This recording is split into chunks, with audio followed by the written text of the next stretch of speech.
let's start with it. So in last lecture, like we have discussed regarding the tables, right? Tables बघितलेले होते. त्याचबरोबर last lecture मध्ये आपण हे पण बघितलं की कशा प्रकारे आपण टेबल क्रिएट करू शकतो. तर टेबल काय असतात? It's a collection of rows and columns.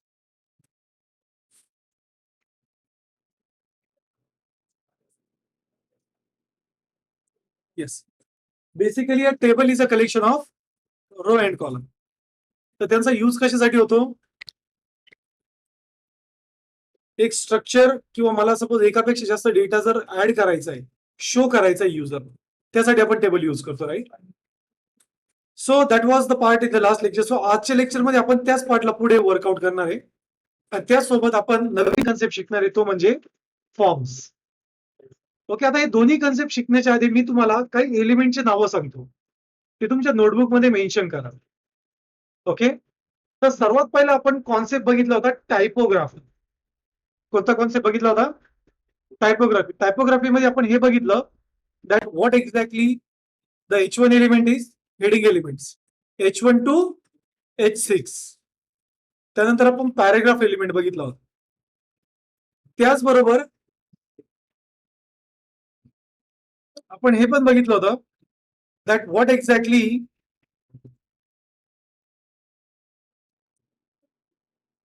आणि कॉफी देऊ, अजिबात आळस नाही द्यायचं. आता मी इथं बसवेल, त्याच्यामुळेच इथं बसवेल. काही इथं बसतो, झोपच नाही लागायची. ओके, सो हा, what exactly the use of paragraph? Sorry, so we have also learned that there are two kind of structure or elements are there: a block level element and a inline element. Block level element ते element असतात जे पूर्ण block मध्ये run होतात, आणि inline element म्हणजे काय? जे फक्त स्पेसिफिक विड्थ यूज करतात. तर तिथे लिहा, इनलाईन एलिमेंटची जी विड्थ असते, inline element comes with width as a auto. Inline element comes with a width as a auto. त्यांची विड्थ काय असते? ऑटो असते. ओके, शॉर्ट नोट्स लिहा, खूप डिस्क्रिप्शन मध्ये लिहू नका, कारण रेकॉर्डिंग लेक्चर आहे आपलं. तुम्ही परत ते बघून परत तुमचे लॉंग नोट्स लिहू शकताय. The next concept which we have seen that was called as a navigations and images. ज्यात आपण इमेजेस बघितल्या कशा प्लॉट करायच्या आणि नॅव्हिगेशन बघितलेले होते. After the completion of navigation we have learn list. किती टाईपचे लिस्ट असतात? कोणते कोणते असतात? Ordered list, unordered list and description list. आणि त्यानंतर लास्ट शेवटचा टॉपिक बघितला होता, तो म्हणजे table, right? Now the next is about the tables. तर आता आपण ऍडव्हान्स टेबलचे काही कॉन्सेप्ट समजून घेणार आहे. What we are going to do, we will learn some advance table concepts. Okay,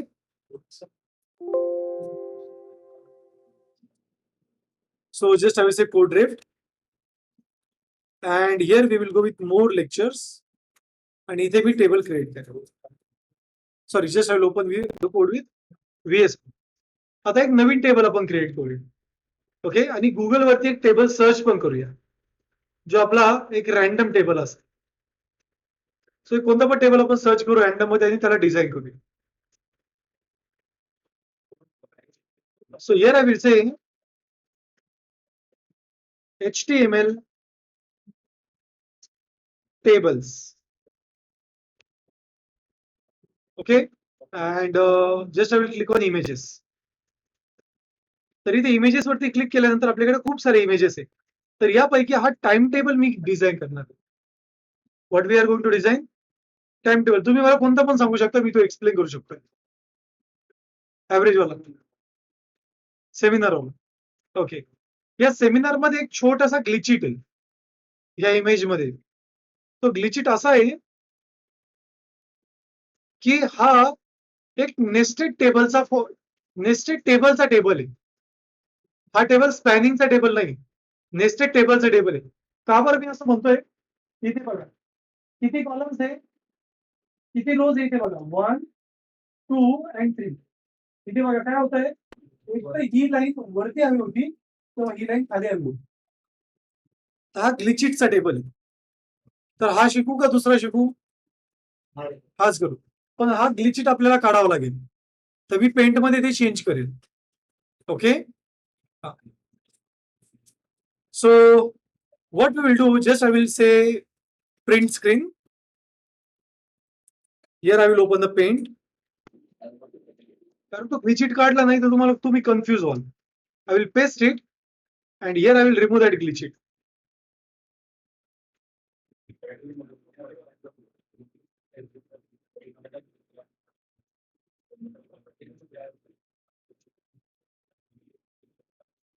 Yes.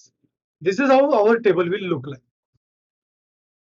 Okay, कारण तो जो आहे तो वेगळा कॉन्सेप्ट आहे ऍक्च्युली.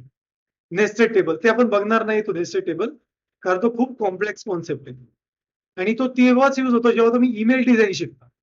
तर ईमेल डिझायनिंग किंवा फॉर एन एक्झाम्पल तुम्ही खूप सारे गव्हर्नमेंटचे ऍप्लिकेशन बघितलेले असेल, त्यामध्ये लाईक जन्म मृत्यू नोंदणी बघितले कधी, विवाह नोंदणीचे फॉर्म्स असतात, तर यासाठी काही अहवाल असतात. ओके, तर ते जे फॉर्म असतात ते टेबल इन टेबल क्रिएट करतात, ते कॉम्प्लेक्स असतात. पण आपण जो बघणार आहोत तो थोडा सिम्प्लिफाईड टेबल आहे, हा पण कॉम्प्लेक्सच आहे, पण इट्स अ वे. ओके, त्या वे मध्ये आपण बघणार आहे. So let save this image on the desktop and let's close it. आणि ती इमेज मी या ब्राउझर मध्ये इथे ओपन करेन. Okay, let's zoom a bit. And also I will do one more thing. I will say edit it. And simply what I will do, I will just crop it first.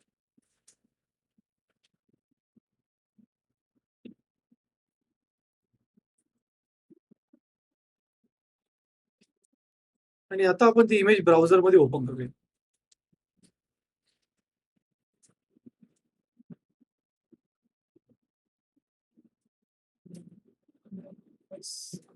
Okay, so ही असणार आपलं final out. सर्व agri गेला. Let start with it. So आता या प्रकारचं जर मला table design करायचं असेल तर सर्वात आधी आपल्याला या टेबलच्या मॅक्झिमम रोज आणि मॅक्झिमम कॉलम कॅल्क्युलेट करावे लागणार. तर आता मला सांगा मॅक्झिमम रोज किती या टेबलमध्ये आपण कॅल्क्युलेट करूया. इथे केबीसी नाही चालू. ओके, विचार करा. 8 आपल्याकडे मॅक्झिमम आन्सर काय आलंय. चला 1 by 1 रो क्रिएट करूया. ही झाली फर्स्ट, सेकंड, थर्ड. आता मी रो कशा करतोय बघा. जी फर्स्ट रो होती इथे रो दिसते का, हा बॉक्स क्रिएट आहे पण रो बघा आहे ना. आता इथे अजून कुठे रो दिसताय का, येस, द सेकंड रो, ही थर्ड रो. तर किती रो झाले टोटल, 3. त्यानंतर 4, त्यानंतर 5, त्यानंतर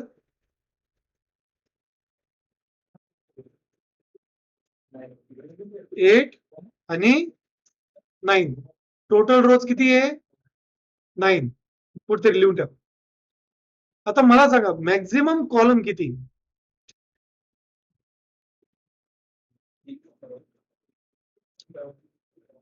1 2 3 आणि 4. किती मॅक्झिमम कॉलम, म्हणजे हा कॉलम हा टेबल नाही, किती बाय कितीचा होणार आहे, 9/4. बरोबर बोला. किती होणार आहे, 9/4. म्हणजे 9 रोज आणि कॉलम किती. तर सर्वात आधी मॅक्झिमम रोज आणि मॅक्झिमम कॉलमचा कॅल्क्युलेशन करायचं. हा पहिला रूल आहे, मॅक्झिमम रोज आणि मॅक्झिमम कॉलम. आता हे झाल्यानंतर आपण टेबल क्रिएट करूया. So what I will do, just I will make a copy of this previous table आणि याला मी नेम देईल span, table span.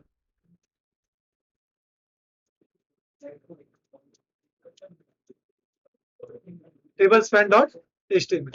Let's make a right click and let's go with the live. तर सध्या आपल्याला table इथे live, हा table आपण काढून टाकूया, बट याचं बेसिक स्केलेटन तसंच ठेवणार आहे. जे स्टार्टिंगचं आहे ते तसंच ठेवूया, कारण मग त्याने समजतं आपल्याला बऱ्यापैकी. ओके, अजून एक मी करेल, याला मी साईडने सेंटर एलिमेंट यूज करेल. त्याने काय होईल, हा टेबल आहे ना सेंटर मध्ये येईल, जे आपल्याला अपेक्षित आहे. Okay,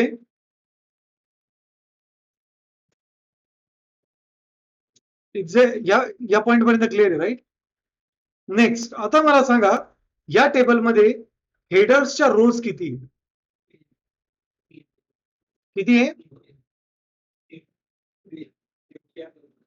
1, 2 and 3. किती टोटल? बरोबर. So what we will do, we will go to T head. In this T head किती टीआर क्रिएट करायचे तुम्हाला? 3 टीआर. ते एकच करूया आपण इनिशियली. आणि या टीआर मध्ये हेडिंग किती असणार आहे? मॅक्झिमम हेड बघा किती होते आपले, मॅक्झिमम कॉलम किती होते?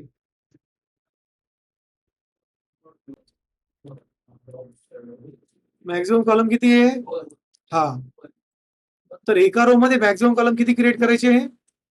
4. चला 4 क्रिएट करूया.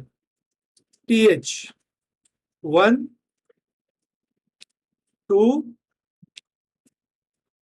3, 4. आता मला सांगा, पहिली जर रो आपण घेतली, तर पहिल्या रो मध्ये डे ने किती ऑक्युपाय केलेले, किती कॉलम ऑक्युपाय केले डे ने? 1. आणि सेमिनारने 3 केले, बरोबर? 3, 1, right? So here I will say date have occupy 1 आणि रेस्ट 3 कोणाचे? Seminar, right? सो इथे आपला पहिली रो क्रिएट झाली पहिली रो क्रिएट. चला आता दुसऱ्या रो. दुसऱ्या रो मध्ये मला सांगा, डे ने किती कॉलम ऑक्युपाय केलेले? शेड्यूलने 2 आणि टॉपिकने 1, बरोबर? सो इथे आपण काय करणार, मी जस्ट म्हणेल की मला इथे पण टीआर हवे ते, आणि टोटल किती कॉलम हवे? 4, बरोबर ना? 4च हवे ना? पहिला कॉलम कोणी घेतलाय? सेकंड रो मध्ये बघा, कोणी घेतलाय पहिला column? Date.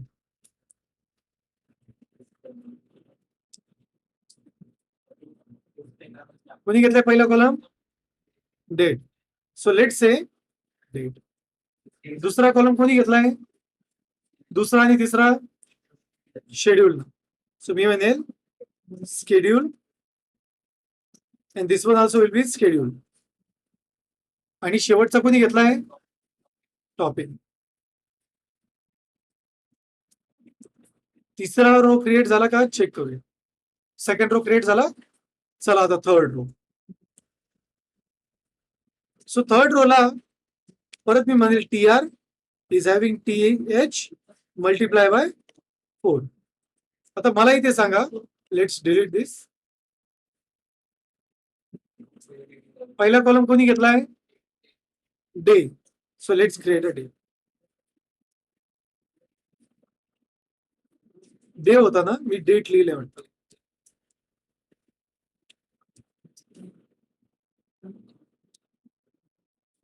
Second column begin. Third column आणि फोर्थ कॉलम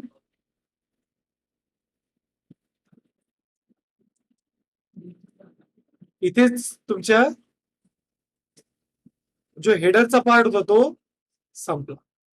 आता हे जे मंडे वगैरे हे काय ऍक्च्युली हा डेटा आहे. सो याची आपण डेटाची पहिली रो बघूया. तर मला सांगा, पहिला कॉलम कोणी घेतलाय? Monday, right? So what we will do, I will create T body, TR, आणि किती column आहे maximum? So I will say TD multiply by 4. Okay, बघा पहिला कॉलम कोणी घेतलाय? Monday. So let say Monday. दुसरा कॉलम कोणी घेतलाय? 8 AM, बरोबर? 8 AM. तिसरा कॉलम 5 PM.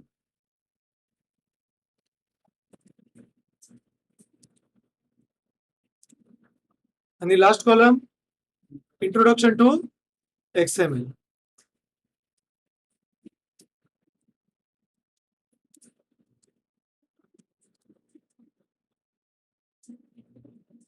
ओके, बघा क्रिएट झाला. Very good.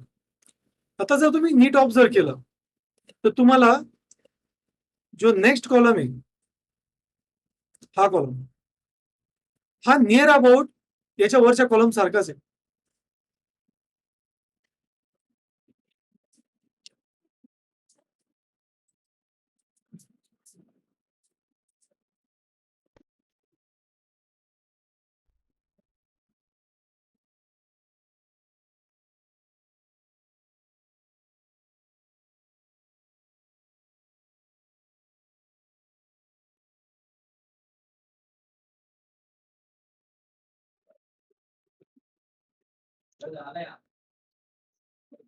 झालंय पूर्ण? डिझाईन पूर्ण आली? एक मिनिट. बॅक. सो इथे जर बघितलं तर मंडे चा जो पार्ट आहे तो नियर अबाउट तुम्हाला सेम दिसणार आहे, right? If you see this part,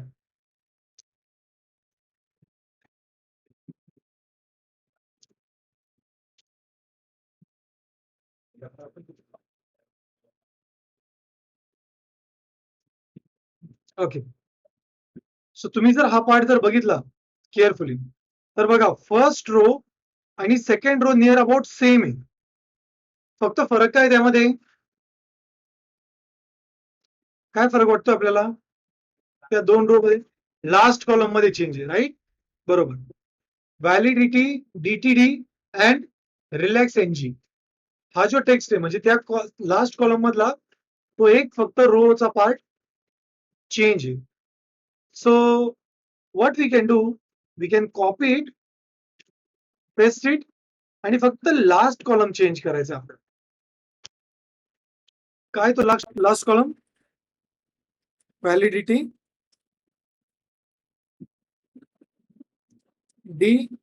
DTD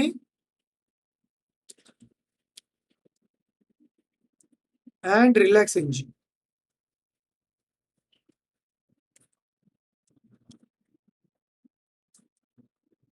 Now next, what is the next? The next one. आता मला सांगा की इथे फर्स्ट कॉलम कोणी ऑक्युपाय केला? Tuesday, right? So let's delete it. So here I will say there will be a TR. TD किती total? Tuesday. Next is 8. हे बघा इथे लक्ष द्या. काय 8 AM to 11 AM. 8 AM to 11 AM आणि X path.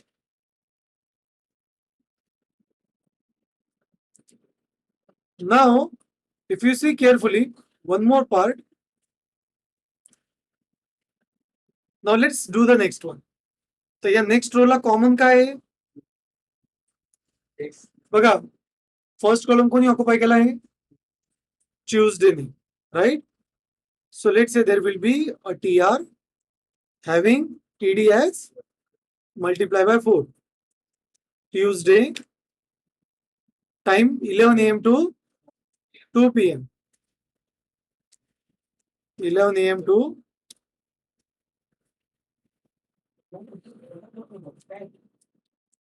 2 p.m. राईट. आणि XLS text काय हा XSL ट्रान्सफॉर्मेशन. XLS हा okay. XSL transformation.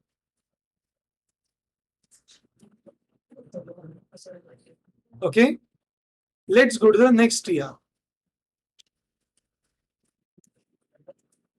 Multiply by 4 again.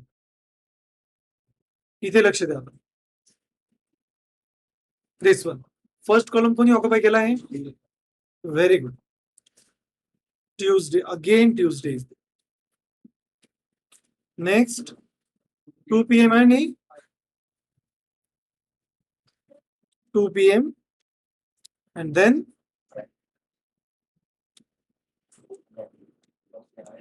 2 p.m. to 5 p.m. Now the next will be same आहे. मग मी हा as it is कॉपी करेल आणि इथे पेस्ट करून देईल. Okay, and now the last one is Wednesday, right? ही लास्ट रो. हे सर्व आता कॉमनच आहे. So let's start with it. So I will say TR having 4 TDs. First is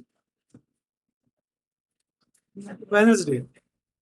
Next is 8 a.m. to 12 p.m. So I will say 8 a.m. to 12 p.m. आणि इथे काय आहे? Same आहे.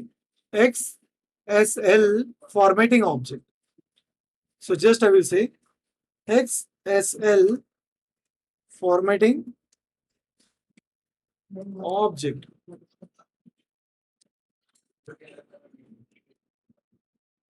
And it's done. So your final output must be this. हा असा तुमचा first output हवाय. Okay, direct operation start नाही करायचंय. आधी समजून घ्यायचंय की एक्झॅक्टली कोणता पार्ट आहे त्याचा ऑपरेशन करायचंय. तुम्ही काय केलं असेल, स्टार्ट केलं, 3 रोज आहे, द्या कॉल स्पॅन टाकून. असं नाही करायचं. मॅक्झिमम रोज आणि मॅक्झिमम कॉलम पहिले आयडेंटिफाय करायचे. त्याचं रिझन असं आहे की याने तुमची एरर होणार नाही आता. ओके, आता क्वेश्चन असा आहे की पहिले रो मर्ज करायची का कॉलम मर्ज करायची? तर पहिले कॉलम मर्ज करायचे, कारण ते सिंपल असतात. आता कॉलम मर्जिंग म्हणजे काय? एका रो मध्ये मल्टिपल कॉलम सेम आहे. एका रो मध्ये मल्टिपल कॉलम सेम आहे, तर त्याला आपण काय म्हणतो? Row col span. तर बघा वर्ड कसा आहे? Call span. कॉल स्पॅन म्हणलं का कॉलम मर्ज होणार. काय मर्ज होणार? कॉलम. मल्टिपल कॉलम्स एकाच रोचे. मल्टिपल कॉलम्स एकाच रोचे त्याला म्हणतात. जिथे मल्टिपल कॉलम किती आहे? मल्टिपल आहे. रो किती? एक आहे. त्याला कॉल स्पॅन यूज करायचं. आणि जिथे मल्टिपल रोज आहे आणि एकच कॉलम आहे तिथे काय यूज करणार? Row span.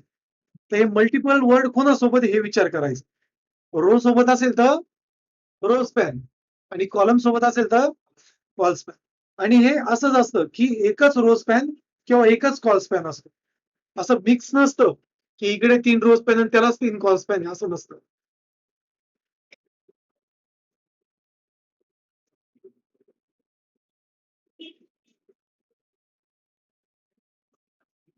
इथपर्यंत क्लिअर आहे का? या पॉइंट पर्यंत क्लिअर आहे? इथपर्यंत क्लिअर आहे?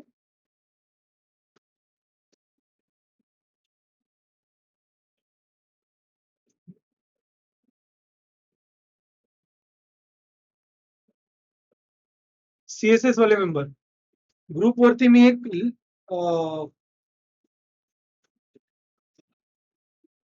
ग्रुपवरती मी 2 लिंक ऍड केलेले आहे.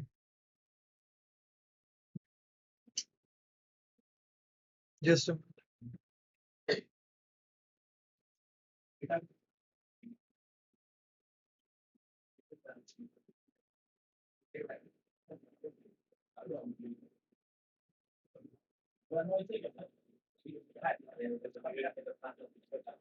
चेक करा.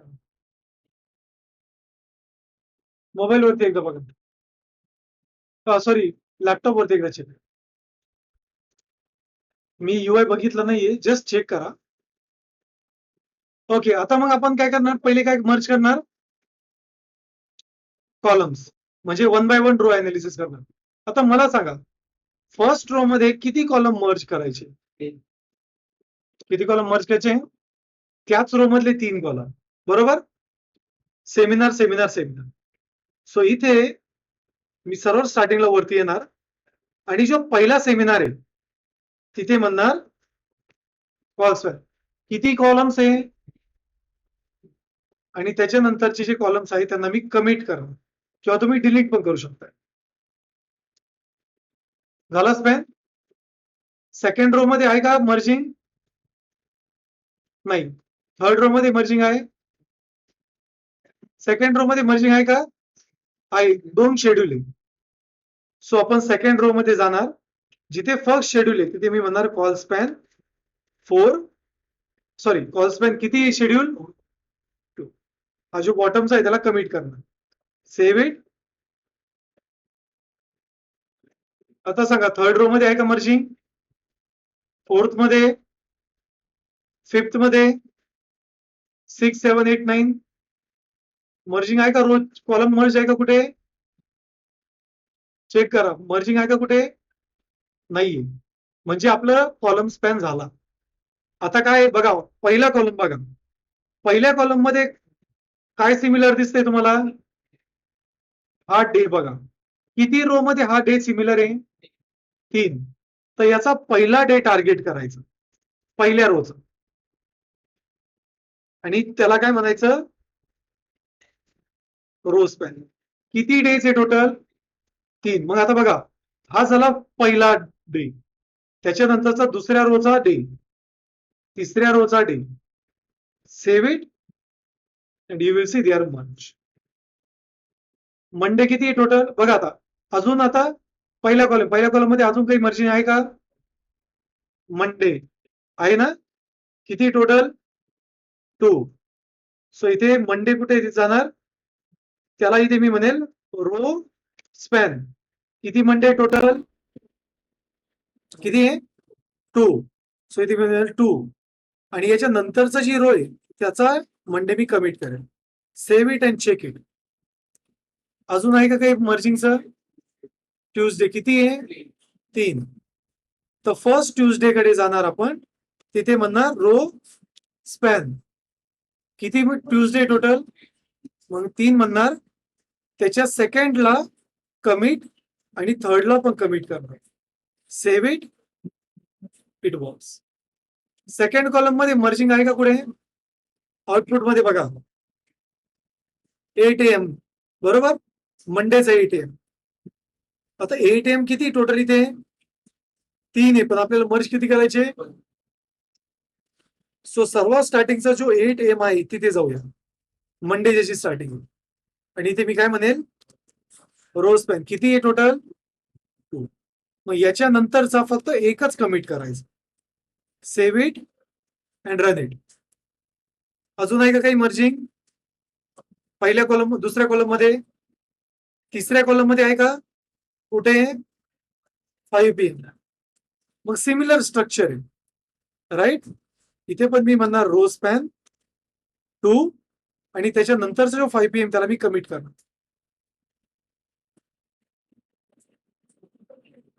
Late save it, now it works. अजून काही मर्जिंग आहे का कुठे, या थर्ड कॉलम मध्ये नाही. आता लास्ट कॉलम मध्ये कुठे मर्जिंग आहे, टॉपिक. तर चला आता काय करूया, परत टॉपला जाऊया. टॉपिक कुठे दिसतोय बघा, सेकंड रोला आणि थर्ड रोला. सो सेकंड रोचा जो कॉलम आहे त्याला मी म्हणणार रो स्पॅन 2, आणि जो नेक्स्ट टॉपिक आहे तो मी काय करणार, comment, save it and you will see it's merge. नंतरचा आता कुठे मर्जिंग आहे या ट्रान्सफॉर्मेशन, इथेच आहे ना मर्जिंग, 2 कॉलमचे. तर आपण ट्रान्सफॉर्मेशन वरती येणार. बघा इथे 2 आहे, सो इथे मी म्हणणार रो स्पॅन 2 आणि या बॉटमचा कमिट करा. दिस इज युअर फायनल टेम. अशाने तुमची एक पण चूक होणार नाही जर हा फॉर्म्युला युज केला तर. हा इथेच नाही, तुम्ही कुठे पण युज करा. परफेक्ट आउटपुट काढून देईल तुम्हाला. ओके, आलं लक्षात?